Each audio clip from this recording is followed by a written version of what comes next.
Real stories, real people, real impact. New York and New Jersey, always on the rise. Welcome to On the Rise. And today we are spotlighting someone who is certainly on the move, and I mean fast.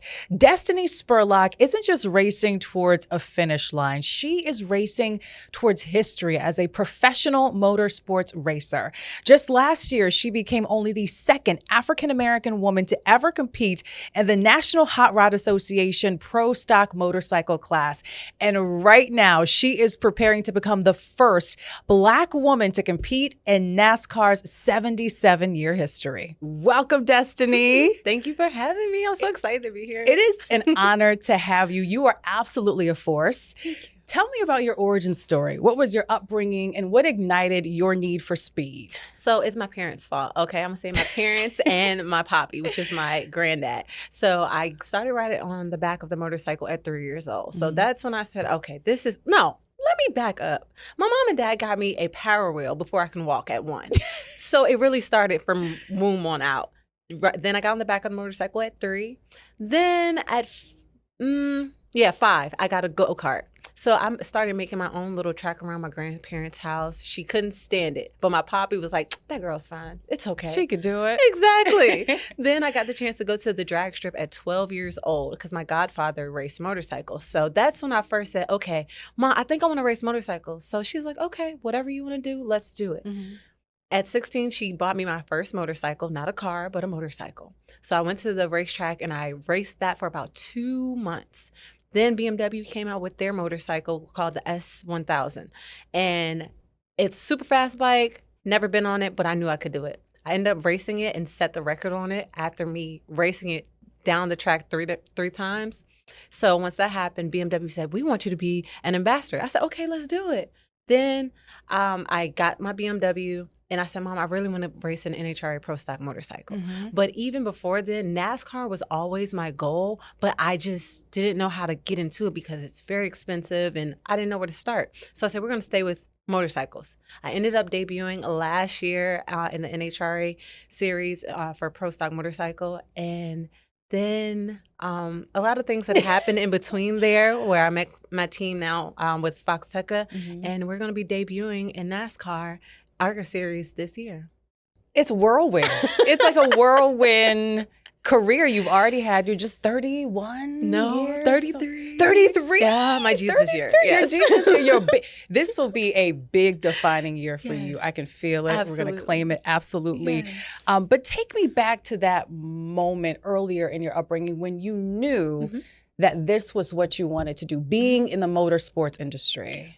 I'm going to say it really wasn't anything particular that happened other than my mom. She told me at 4 years old, if it's something that you want to do, do it. Don't sit in the back of the classroom and be that kid like, dang, I wish I would have. So when she instilled that in me, I knew whatever it was that I wanted to do, I would do it to the highest of my ability. So I would say once I got on the back of the motorcycle at 3, that's when I knew it was something there. You knew it was something. And then you actually started at 16. Yes. What was that like starting at 16? How did you work your way up and really make a name for yourself at that point, being a drag racer? Yes. So to me, it was like, this is my goal. This is what I want to do. Okay. I want to race in NHRA. So you have people telling me, you can't do that. You just started riding, or you're so small. You're so tiny. You can't handle all that horsepower. I said, okay, watch me do it. Like, cause I feel like you don't know what you don't know. So if I don't realize this is the fastest, most powerful motorcycle that I can be on, it's like, I'm just learning at what I'm starting at. So I'm going to do it, you know? Right. For those new to the motorsports world, NHRA, that's like the goal when you get into competitive drag racing. Yes, right? that is the mecca. That's the mecca. Yes, that's the highest that you can go in it. And I always knew I wanted to be there.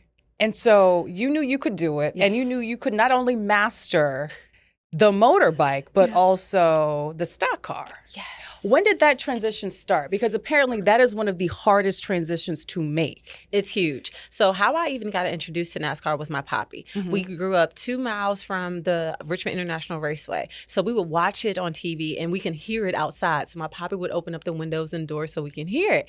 And I always was like, hey, I want to race NASCAR. Didn't think, it was possible when I was a kid. But as I got older, I knew that somehow I would get there. I've had opportunities that people said, yeah, we can get you this opportunity, and then it fell through. So once I met Chris and Kelly with Fox Teca about 3 years ago, they said, if we can make this happen for you, we're going to do it. So they came along. They knew that I could do it.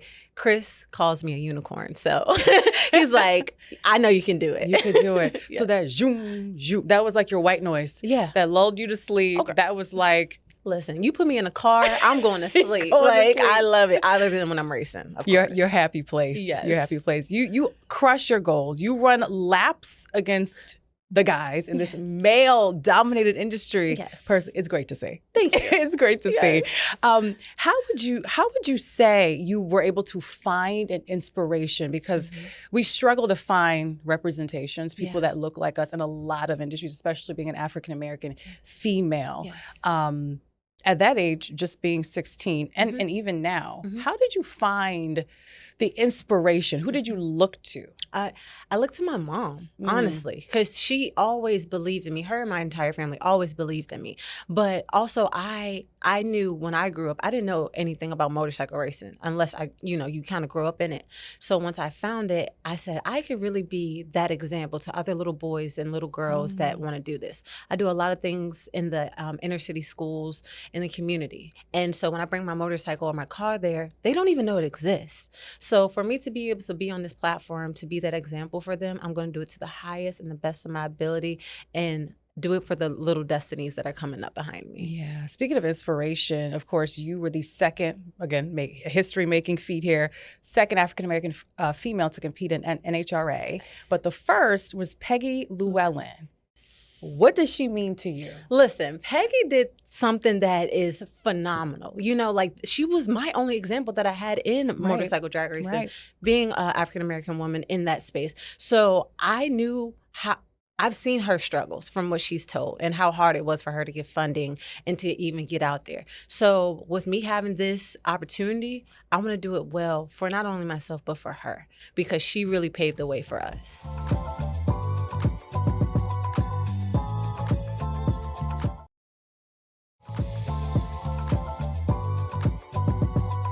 The Arca Mernods series. Am I saying it? Yes, saying it right? Yes. So this is the now pinnacle to get you into NASCAR. Yes. I asked you a little bit before when we had just met.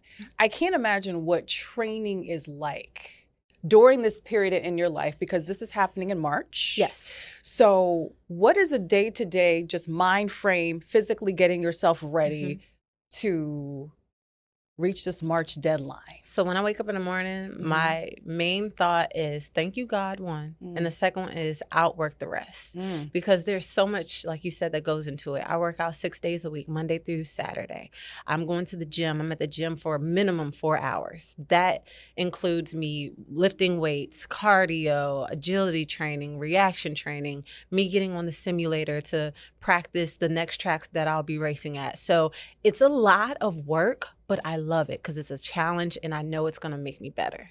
Mentally, what is the exercise you have to do? Because a lot of it is mental. A lot of it is mental. I do a lot of meditation. So I meditate, and even if I can't meditate, music is my meditation. So I listen to music and I just keep, like I said, outwork the rest. Think about the goal, envisioning myself being in that winner's circle in the Cup Series years from now, or even in, late model series, ARCA series, wherever I'm at.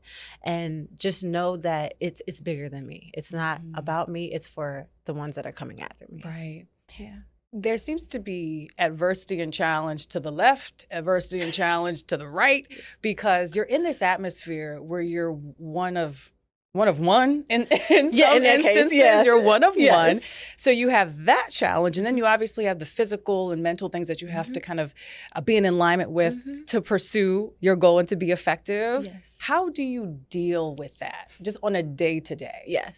So everything that I've done has always seemed to be in a male-dominated sport. So I've always had those naysayers telling me I can't do something, or you're not going to be good at that, or you're too small. So I look at them, I smile, and I just say, okay. And then I go out there and do what I do best on the track. You know, I don't allow it to affect me because everyone has an opinion and they're going to feel what they feel. But I have my eye on the prize, and that's my goal. Yeah. So I block that out. Talking about some of the logistical hurdles that you have to go up against when you're competing in NASCAR. Obviously, it's a very white, male-dominated field, not because of lack of talent. Obviously, we talked about this too. There's access, lack of access. There's the cost. What are some of the hurdles you experienced just to get to this point? One, the financial part of it. It's so expensive to even race. To test, you're looking at thousands of dollars. And when I say test, that means practice. So that's one. Two, it's like, where do you go to find these teams? You know, you only see the big name teams that you see on TV. And that's kind of hard to get into. But you have to go to your local tracks. And in my case, it was a little different.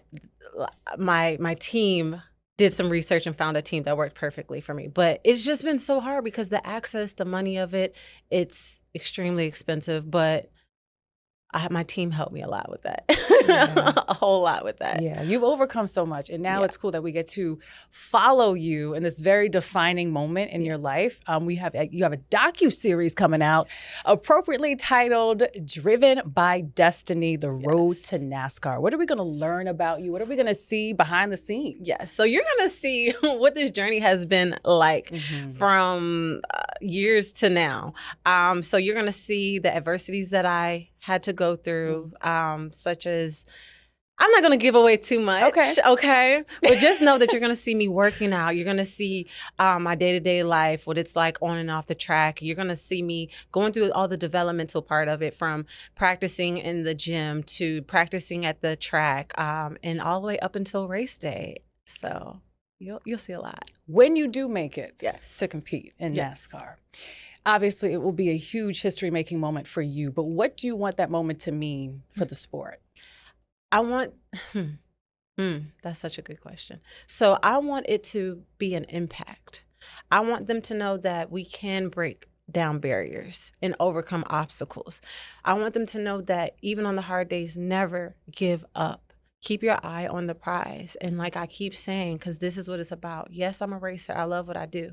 But this is for all the little ones that are coming up behind me. So I want them to see my perseverance. Right. And on that note, Dystany, how do you keep rising? I imagine when you get home, after you're done with all of your courses, your simulations, you have to be physically tired, mentally tired to your bone. Yeah. What keeps you going? What keeps you rising? God, my family, and my team. They keep me going because they've seen the days I've been crying. They've seen the times when I wanted to give up, but they were always there beside me to tell me, keep going, keep pushing. Like, your name isn't Dystany for no reason. So you have a destiny, and it's time for you to live that out. Absolutely, Dystany. We will be cheering you on, rooting for you on your way to NASCAR. Thank you so much. Thank you.